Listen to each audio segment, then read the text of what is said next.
We're going to start, though, with the managerial situation at Manchester United, who will be in charge for the rest of the season and then beyond. Our football correspondent, Rob Dorset, is here to bring everyone up to speed this lunchtime, hopefully. Rob, good to see you. So as it stands then, what's the most likely option? OK, so Manchester United are working on a situation where they can bring in an interim manager until the end of the season. And the reason they want to do that is because they think there's a much greater availability of talent that they can get their hands on in the summer. So we told you yesterday about their interest in these guys. We broke that to you first on Sky Sports News yesterday afternoon, with Ole Gunnar Solskjaer and Michael Carrick both in the frame. I'm told that Manchester United will continue talks with those two before they make any further decision on what they're going to do about the interim manager. And it's been made very, very clear to me that both of them could be employed together in some new role as part of this interim option. It's the Director of Football, Jason Wilcox, who's leading all of this. He had some initial very informal talks with both of them yesterday, which went very well. And it's pretty clear from the people I've been speaking to that both Solskjaer and Carrick would like to be involved with the first team again at Manchester United. And so no meetings planned with them today.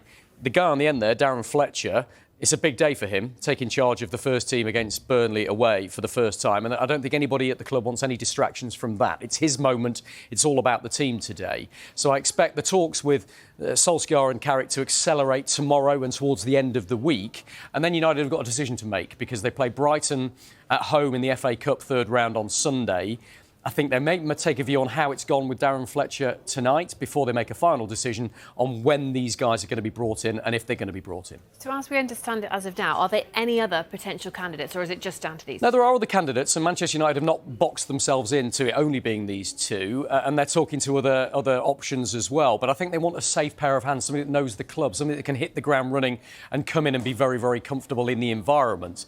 Another manager who fits that category, of course, is Ruud van Nistelrooy, who did the job last season when Erik ten Hag was sacked and built up before, ironically, Ruben Amorim took over.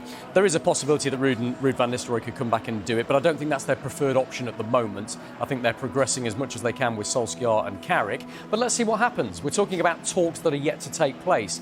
It's hard to preempt those talks and try and work out what Manchester United might do here. But we'll do our very best to try and predict it. How about longer-term targets then? Well, OK, the reason I said that they're going for an interim option is because they've got many more options available in the summer, and I can spell those out for you. If you look at the fact that Oliver Glasner at Crystal Palace is out of contract in the summer, Marco Silva is out of contract in the summer, there they are, Andoni Iraola is out of contract in the summer. All of those are much easier to get in the summer than they are now. Would Crystal Palace, would Fulham, would Bournemouth let any of their managers go in this January period? Very unlikely, and if they do, it would come at a significant cost in terms of compensation, you would suspect.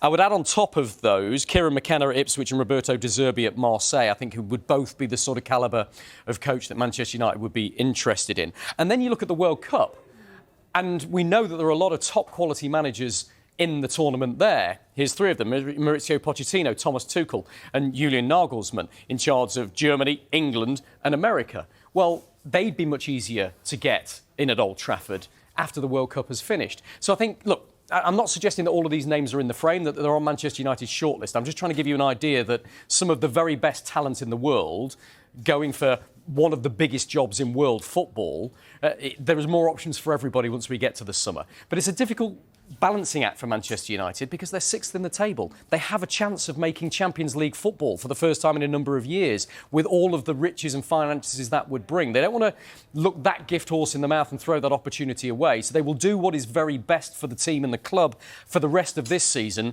albeit with a longer-term view in the back of their minds. OK, well, Darren Fletcher, as we've mentioned, will be leading the team for tonight's trip to Burnley. Fletcher won 5 Premier League titles with United. It'll come as no surprise who he called first after finding out that he'd be in charge. I phone Sir Alex on all big decisions that I make in general, really, in football, and he's always given me sound advice, and his words echoed what my thoughts were, that you do what's best for the club, and in this situation you need to do what's best for the club, and that's always been my intention as a player since I've come back as a staff member. It's never been about me, it's always about me giving back, doing the best I can to help everyone, help the players, help the club, help the staff, help them become better, which ultimately will help Manchester United become better, and that's always been my goal and responsibility since I've been back here. What has the atmosphere been like? 'Cause I imagine it must be quite strange for the players, obviously with the quick turnaround from Leeds to Burnley. Yeah, mixed. I think in general the players they're good lads, and I think they don't want to see their manager leave. It's never nice when a manager leaves a football club in any circumstance. I've been there myself. But as in football, as in life, you have to move on quickly. The players are professional, they have to focus, they have to switch their energy to prepare for a game, and we don't want to be going into a really difficult game and a quick turnaround with low morale or low body language or low energy. How do you want this United side to play against Burnley? What are the type of things you want to see your side? Well, I want to see them go out there and express themselves. I want to see them work hard. I want them to play together as a team. And I've got to give them a structure and a platform to allow them to go and do that. I want them to go, as I said, be expressive. Play to win the game, play as a team, and hopefully I can give them that platform to do that. Work together, stick together, it's about them. They're the ones who cross that white line. Well, Fletcher will be hoping to follow a recent trend when it comes to interim managers at Old Trafford. All 5 of the temporary bosses since Sir Alex Ferguson have won their opening game. There have been plenty of goals too. Look at those scorelines. Ryan Giggs, Ole Gunnar Solskjaer and Ruud van Nistelrooy all seeing their side score 4 or more goals. Well, as for the process of appointing managers, Peterborough owner Darragh McAnthony, who joined us on Sky Sports FC earlier, says that senior members of football clubs should take more accountability for decisions and be more transparent with the fans by speaking to the media on a regular basis. I get it's a modern thing, it's a sexy title and everything else. They want to say, well, it's we have a technical director. It used to be director of football. I have a director of football. I've had one for 20 years. Now everyone's called a different name. It's not director of football anymore, it's technical director. Or sporting director Sporting sometimes. director. Yeah, they come up with all these fancy titles. The manager one's always just irked me a little bit. I don't believe in the head coach model. My new manager was a head coach elsewhere, and I made it very clear to him in our interviews, I'm hiring you as my manager. The head coach thing, I think, takes away from a manager's authority. Don't love it. Hasn't really worked at Man United so far. I'd love to hear from Jason Wilcox. I'd like to hear from some of the technical directors, sporting directors. I'd love them to sit down with Sky or sit down with someone in the press and go, look, this is why we believe this works. This is where we see it going. This is why we think it's going to work for this club based on this. We want to hear those answers, and we just don't hear enough of them. But their neck should be on the line as well. And if they're the ones responsible for that head coach they brought in and it doesn't work, and then they're on to the next head coach, at some stage you go, well, you back that horse. You told the owner to hire that person. Ladies and gentlemen, because they plan to hold further talks with Ole Gunnar Solskjaer and the key word in this sentence, Michael Carrick, before deciding who to make their interim head coach. There is a world, as Rob Dorsett's been reporting, Rob, that both of them could be involved in the first team setup. I don't know who would have the bigger boots in this scenario, because, both of them surely would want the job on a full-term basis, or would they? What do you do? Your son, Silva, is in the academy at Manchester United. You've got a vested interest at Old Trafford. How do they sort this out? Well, you can't have 2 voices, that's for sure. It's hard enough, to deal with everything that comes with Manchester United, but you can't have 2 voices in there. So you've got to pick who you want, obviously, to... Is it transition till the summer? Is it, interim until you kind of see, like Ole Gunnar Solskjaer did a few years ago, where he went into the job? So it's a really tricky one, and they have to really be careful in what they do right now, because, you're 6th in the league. You are in danger of, letting the season slip away. Again, right now with no European football, you need European football. So you need to start competing again. And which direction is that? The problem you have is, you kind of look at the dressing room. The dressing room would want somebody that can take them forward, can continue to elevate them. Because right now, a dressing room is going to be saying, OK, who's our leader? Who's going to take, which direction are we going in? But if you have 2 voices, it's going to be very confusing for a dressing room. I think it's going to be interesting to see what Manchester United look at doing, because I think, first of all, when we heard the news, it was, we're looking at interim basis, but if the right coach came along, we would look more long-term. That's now increasingly likely that it's going to be an interim basis with Ole Gunnar Solskjaer and or Michael Carrick. The future is the summer. And in the summer, there are managers or head coaches who have their contracts up. The likes of Oliver Glasner, Marco Silva, Andoni Iraola, Thomas Tuchel, Julian Nagelsmann is another one that could be in the mix. So the options in the summer feels like a lot broader for Manchester United. So no doubt Jason Wilcox is looking at, right, OK, short term, who's the best fit? Well, Ollie's done it before.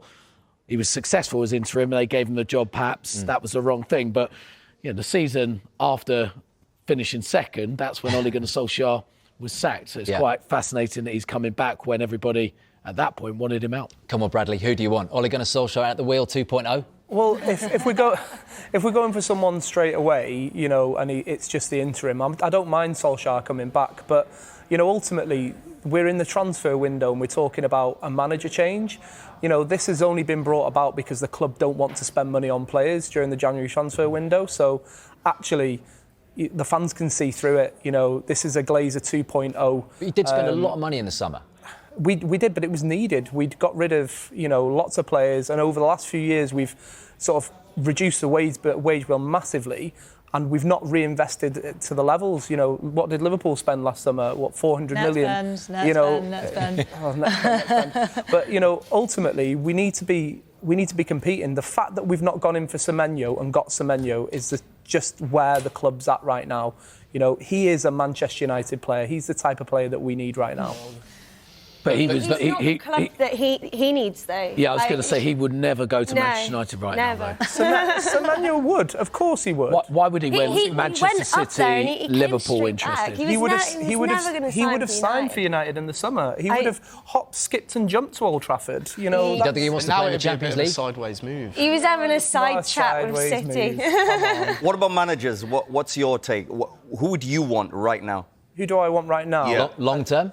Yeah, long term. Long term, I'd probably go for Tuchel for me, but it's whether he would fit within the club structure well. We've seen that this has come about because of the fallout with Wilcox, but we want a winner. We want somebody who's a proven winner. Do you think Tuchel would go there, though, being a head coach and not a manager, something that caused a lot of issues, obviously, for Ruben Amorim? The question was, what do I want? But what the club are going to do is probably pick another yes man. That's probably what they're going to do. So it's probably going to be Iraola, in the summer.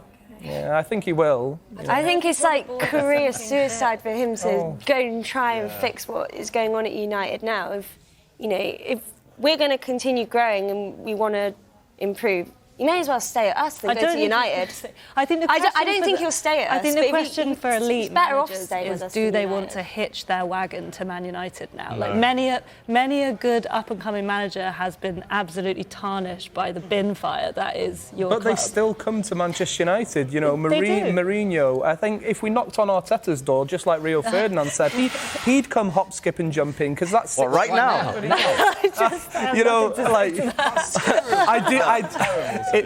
Rio Ferdinand was absolutely. You're not getting Arteta. You're not getting Arteta. Look, by the way, we should say it is we said this when you guys were on this morning. It's a massively salvageable season for Manchester United as things stand. We're on the back nine. We've turned. It's 20 games played, right? And Manchester United are only 3 points off a Champions League place. Transfer-wise, how does this affect things? We've mentioned the names of Jason Wilcox, there's Omar Barada, there's Christopher Vivell, who's the head of recruitment there. You know a lot more about what's going on at Manchester United with your son, Rob. Kobbie Mainoo as well. How does the whole policy get affected with interims before there's the main man at the helm? Well, it actually holds everything back a little bit because, one, you can look at it from the club's point of view. Okay, who's in charge? Okay, well, there's nobody in the seat right now.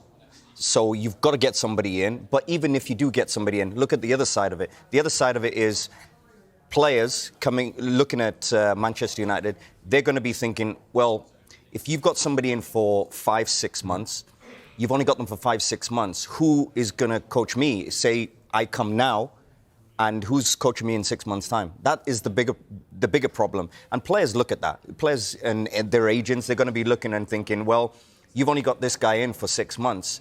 What is then the next philosophy? Are you going to then change it again? Is that a club and the stability that I want to walk into? I don't know. There's other clubs with better stability. So that's the other side of it. But Manchester United right now need to figure out very, very quickly and also some home truths. Of course, you have, and tough conversations, which is normal, by the way, in terms of what is the direction, what happened with Ruben Amorim, what can we learn from that, and what does Manchester United now want to do in the next 2 to 3 years? Let's plan it right now, because 14 months in the job is not planning for 3 years. But they can do it, and that's the tricky part. And it's January right now, but it's crunch time. It'd be really interesting to see what happens with Kobbie Mainoo over the next few months, whether that's under Darren Fletcher, how long he stays for, whether it's under Michael Carrick, Ole Gunnar Solskjaer, pick a name. But Kobbie Mainoo, is Amorim going? Good for him. Rob? In terms of playing time, then yeah, of course it is, because he hasn't been playing, and there's been games where he's completely out of the picture. And I'm a big fan of Kobbie Mainoo. I think he's quality. I think he adds to most teams in the Premier League. And of course he adds to Manchester United. We've seen his quality and some of his goals and some of his impact and big impacts. So he can do it. So the big thing with him is he's going to have a new manager that says you have a clean slate. And I've had that in terms of a manager comes in January and says, you know, listen, whatever's happened is gone. And now you start fresh. So show me what you can do. Yeah. And a lot of that does bring some positive things. So I'm expecting big positive things for people like Kobbie Mainoo. Yeah. Bradley, would you stick him straight back in when he's fit and ready? Oh, he's already back fit. He come training yesterday, didn't he? So does he play against Burnley for you? I think there's... Obviously, Bruno's coming back in, so he's not going to start ahead of Bruno. Depends what the formation is. But we do want to... It was an odd fight for Amorim to pick with, you know, a youngster at the club. Mainoo's... The people around him, he doesn't seem to be too outspoken. Obviously, his brother did what he did. But from a playing perspective, it was just really odd. We want to see him back in the team. One of those T-shirts? No, that was embarrassing. And I think everyone around him was embarrassed by that as well. But if our game wasn't so big, like that probably would have got more attention. But the game completely took away from what he was trying to do there. It was a great game of football, and I think you know, ultimately defeated his point a little bit. It was. But we've seen these types of antics before, and that wasn't the player. You know, the player's got his head down, he's training.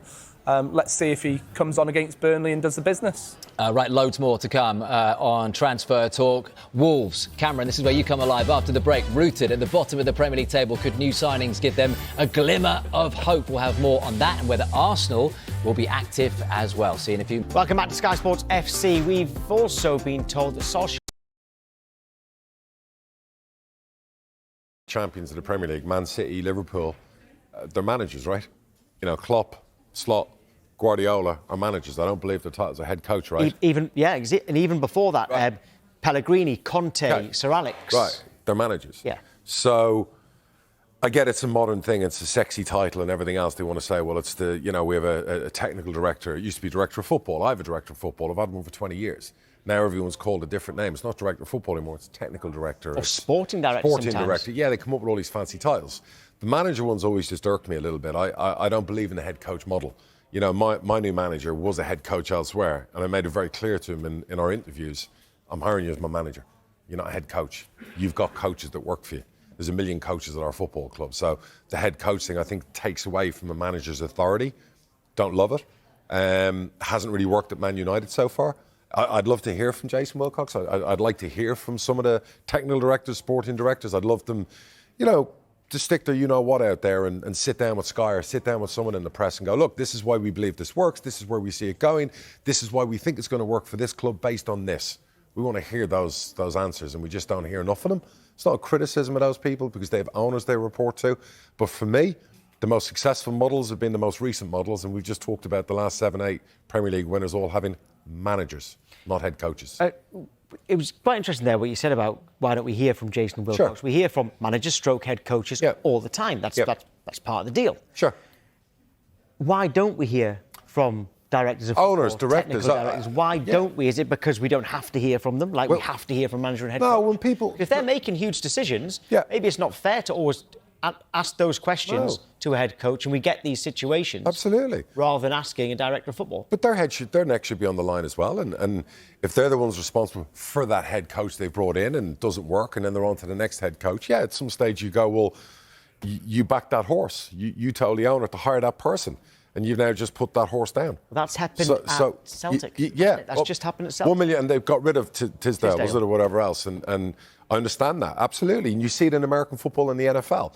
In sacking season, which is this time where you've now got 7 head coach jobs in the NFL, guess what? There's about 6 GM jobs. A GM is the equivalent of a sporting director in our football over here. And most of those GMs in American football lose their jobs because they're the ones held responsible for bringing those managers in.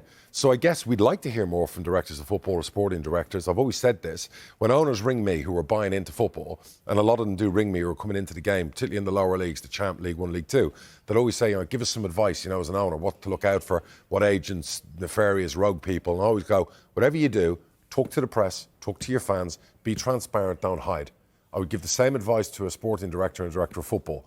And I've done a college course recently. We're doing a degree for sporting directors. And they asked me to do their final dissertation. It was the final bit.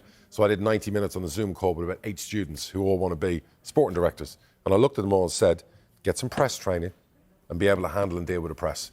And don't hide behind your manager, your head coach, or anyone else. Always put yourself out there. Be true to yourself. Be transparent and say it how it is. Don't be fearful of that.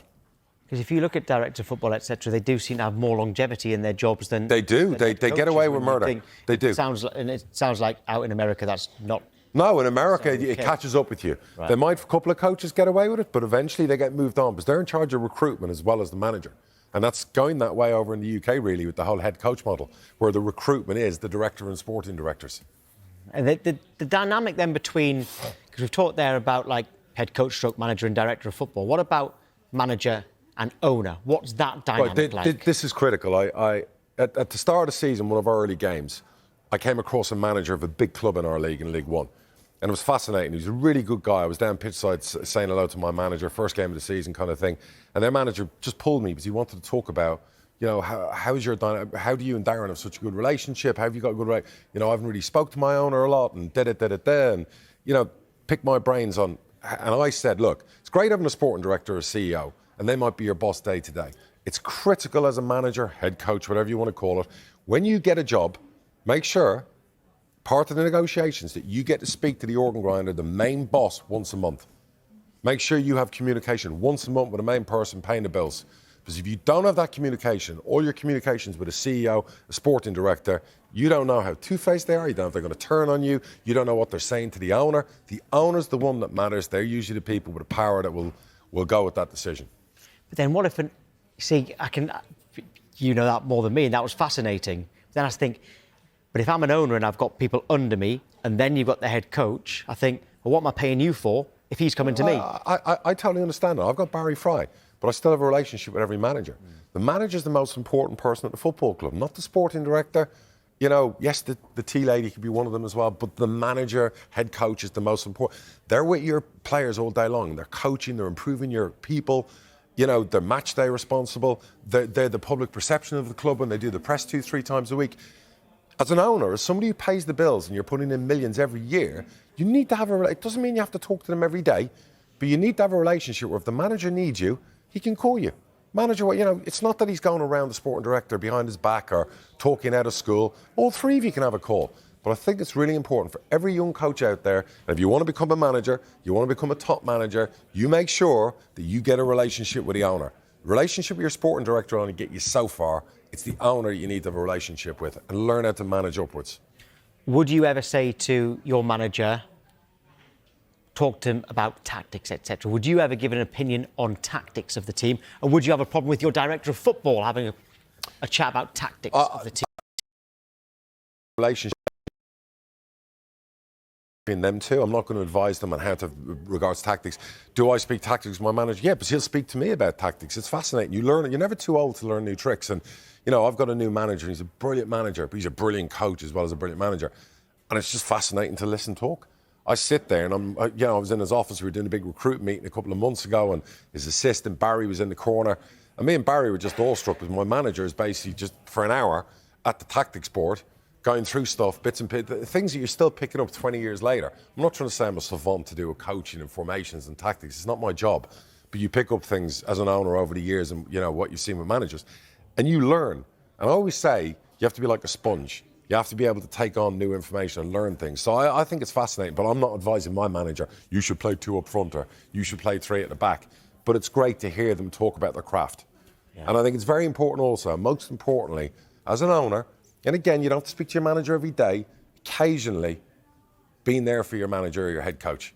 Yes, the sporting director can be there for him, but it's nice occasionally if a manager's having a hard time and everyone's against them and they're having a bad run, where you just say, hey, I got your back. Little message, if you need me, give me a ring, let's have a chat, I got your back. That's important, that's human.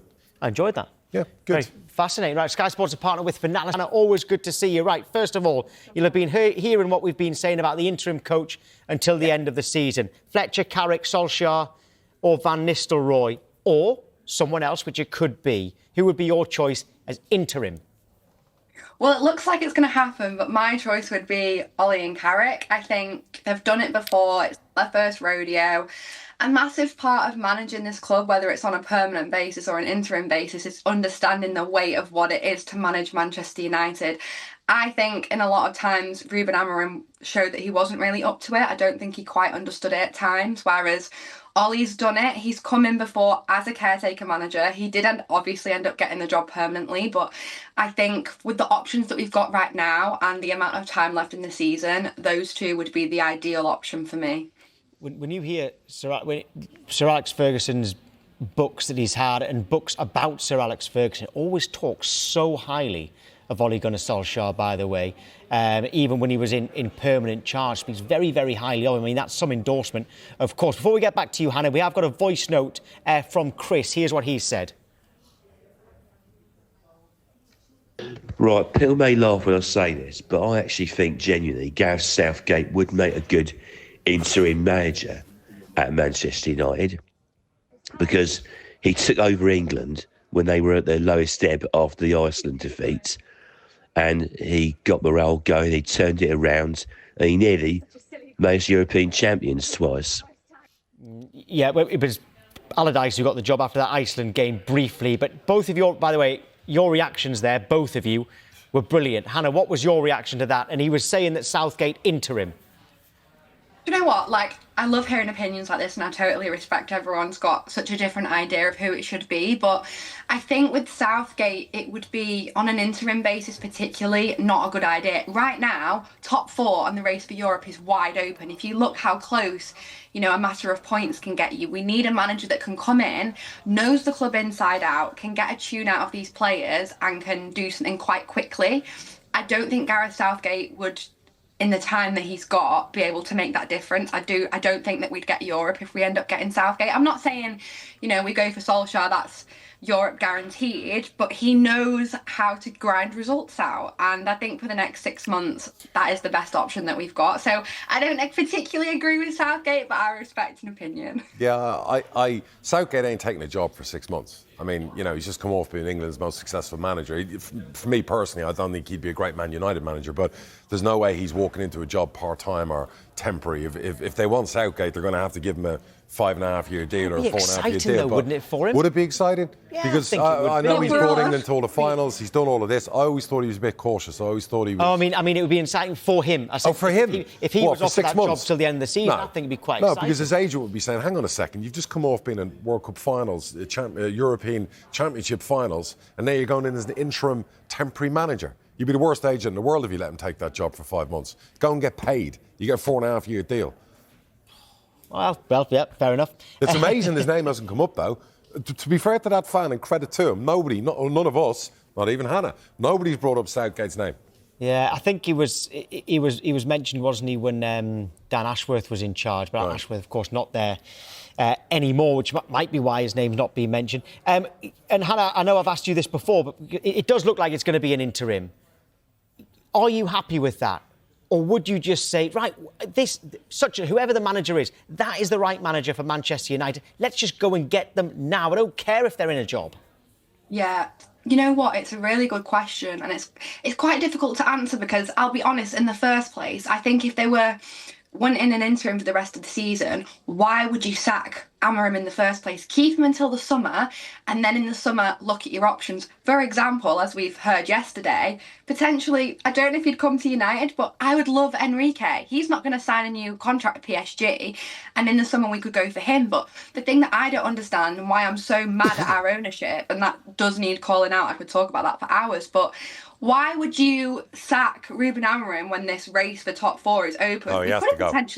We could have potentially ground out those results. Hannah, he has to be sacked. His wife had already got the removals van in 4 or 5 days before I know. he did that. Did you see how happy they looked? I was like, he's got his 10 million, he's buzzing. Yeah, listen, that was all pre-orchestrated after his little meeting with the director of football. He would have had loads of those meetings with Wilcox over the last 18 months. And that's probably the first time that's got as spicy as it got, because I reckon Amorim after Christmas or during Christmas has gone, you know what, I've had enough of this. We're not winning, the results are poor, we're drawing against like relegation fodder teams. You know, I'm getting hammered. The missus probably wants to go back to Portugal. I need to get my 12 million. So I've gone out stupidly and said, I don't need compensation. I'll walk today. Let me try it a different way. I'll have a little bit of a row with Jason in a meeting. Then I'll take that into a press conference if we don't beat, was it Wolves or whoever they drew at Leeds? And that's where he had to go. No, I totally get that. And I think for an interim basis, it needs to be someone like Ollie who has, done this before. He knows the club inside out. But in the summer, they really need to be looking at their options. We need to be getting someone good. And they have the time now to do that. So there's no excuses in the summer. If we go and hire someone absolutely awful in the summer, I'll be so angry as a fan, because there's the time now to go and look into that recruitment. Well, Dara thinks that if the perfect manager did come available in the summer or now, whatever, he wouldn't be called head coach if he didn't want to be called head coach. He thinks that the board would say, right, you are the man for us. If you want to be manager, you can be manager. If that was, for instance, you're saying Luis Enrique, what do you think? Do you agree with that? He would get more power? Totally. And for a manager like Luis Enrique, he deserves that respect and he should be getting that kind of power. At the end of the day, he's not just going to come in and say, right, I'll do things how you want under my reign. It's not how it works, and he needs to be able to have say over the players that he wants. Look at Ten Hag. He had so much dictatorship over who he signed. We ended up signing half of the Dutch team, and we laugh and joke about that now, but we need someone who is clear on what they want, and they work with that. They work with the management, and I think the ownership needs to be clear on that as well, because clearly with Amorim, there's been some blurred lines. After what he said on Sunday, he said, "I'm a manager, not a coach." Clearly Ineos thought differently and they thought he needs to go. So they need to be so clear with what they want to get out of, this relationship with each other. And I hope that communication is really strong in the summer. But I would love Enrique. It's a great show. His style of football and everything. Can you imagine that style of football at Old Trafford? My goodness. I don't want that to happen. As a Liverpool fan, Enrique's a terrible manager. Don't waste your time. Go get Sam Allardyce. He's a winner. He's a winner. OK, Hannah, thank you.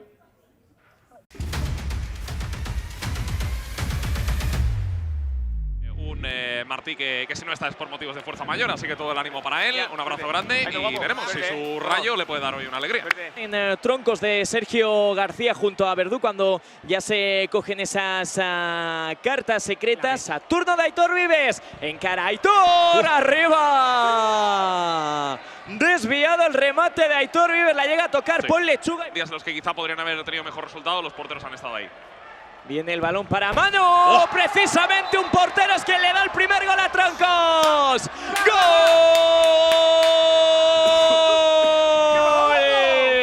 En la frontal del área decide combinar sobre la figura de Paul Lechuga. Vértice del área, probará con el regate. No, la cambia entera. ¡Qué balón de Lechuga para Alegre! ¡Para adentro!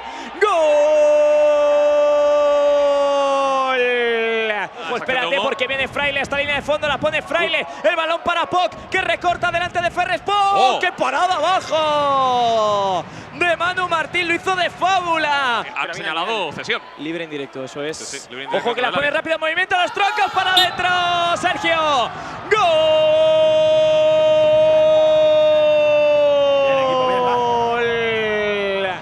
Vamos al penalti, presidente. Lo tirará en paralelo a la portería Perchita. Perchita ante Lechuga. Le pega Perchita. ¡Lo ha parado! Con suspense, con incertidumbre, pero acabó sacando finalmente. Pues venga, todo tuyo. Ahí está, algo bajito, capo. Verdú. Contacto con la pelota en el carril central, abre precisamente para Vives. El centro acaba siendo portería, porque evitaron que el pase de la muerte pudiese llegar. Pero si eres de Barcelona y quieres vivir la emoción de la última jornada en el Cupra Arena de tanto la Kings League InfoJobs como de la Queens League, puedes entrar también en el centro y el remate. Ahora te lo cuento porque es un golazo. ¡Gol! De Frankie Purtí. Frankie Purtí, irá Frankie para darle la vuelta al Rayo. Frankie lo ha parado. Lo ha parado Manu Martín. En la porfía con Ian, en todo caso no se aplica nada y viene el ataque ahora de los troncos. ¡Lechuga! Román Alegre está bien, gol doble. Gol doble para Rayo. El capitán de los troncos combina con Vives. ¡Lechuga! Era muy difícil porque le botó justo en el momento. Un penalti shutout. Tanto sonoras como lumínicas del Cupra Arena. Sorroche para el tercero. Lechuga. Decide combinar sobre Paul Román. Aparece Román Alegre que filtra el envío. El remate para adentro. ¡Gol de oro! ¡Cántalo! ¡Gol!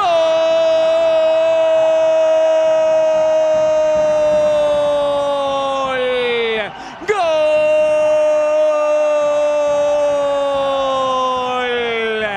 Del Rayo de Barcelona. Llegar y besar el santo Joel Paredes. Frankie Purtí, Prime MVP, por fin ha llegado esa victoria tan esperada para el Rayo. Sí, ha costado mucho. La verdad que aquí ganar cuesta muchísimo y hay que valorarlo mucho. Y como ha dicho el míster, al final hoy era un partido amistoso que encarábamos como preparación para el partido donde nos jugamos la vida, que es el partido de play-out del Mundial. Y esperemos que esto nos sirva para encarar una buena dinámica y encarar ese partido de la mejor manera posible. Hoy no ha podido estar el Presi, no sé si nos estará viendo desde casa y no sé si le quieres decir algo. Yo creo que sí nos estará viendo. Le mando un fuerte abrazo. Esta semana ha sido una semana difícil para él y espero que le anime, tanto la victoria del femenino como la nuestra este fin de semana. Espero que le anime y que le ayude a pasar la semana de la mejor manera posible y decirle que le queremos mucho y que vamos a dar la vida para que el Rayo esté en el Mundial. Ojalá que así sea. Enhorabuena. Gracias.